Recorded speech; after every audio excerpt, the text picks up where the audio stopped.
நம்ம சிம்பிளான புட்டாஸ் பார்க்க போகிறோம். அதுக்கு முன்னாடி நம்ம சேனலை சப்ஸ்கிரைப் பண்ணாதவங்க சப்ஸ்கிரைப் பண்ணி வச்சுருங்க. சென்டரில் 3mm பீடை வச்சு ஸ்டிச் பண்ணுறேன். அதை இந்த மாதிரி சிங்கிள் பீட் நாட்டு போட்டு வச்சிடுறேன். இப்போ சுற்றி 4mm பீடை வந்து ஸ்டிச் பண்ண போகிறேன். இப்போ ஃபஸ்ட்டு இந்த சைட்லேருந்து ஒரு 4mm பீடு எடுத்துக்கிறேன். த்ரெட்டில் கோர்த்து அப்படியே ஸ்டிச் பண்ணுறேன். இந்த மாதிரி த்ரெட்டை பீட் மேலே வச்சு கீழே இருக்க த்ரெட்டை இழுத்தோன்னா அதுதான் சிங்கிள் பீடட் நாட். பீடை யூஸ் பண்ணி அக்கனா ஷேப் மாதிரி கொண்டு வந்துடுறேன்.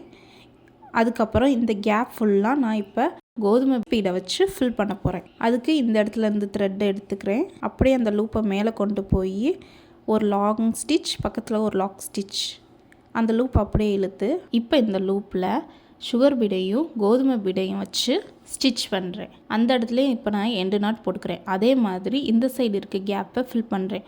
ஒரு லாங் ஸ்டிச், லாக் ஸ்டிச் போட்டு அந்த லூப்பில் ஒரு சுகர் பீடும் வீட் பீடும் வச்சு ஸ்டிச் பண்ணிக்கிறேன். நகலாமல் இருக்க ஒரு 2 நாட் போட்டுக்கிறேன். இப்போ இதே மாதிரி இந்த சைடும் பண்ணி இந்த புட்டாஸை கம்ப்ளீட் பண்ணுறேன். இந்த புட்டாஸ் எப்படி இருந்துச்சுன்னு சொல்லி கமெண்ட் பண்ணுங்கள். தேங்க்யூ.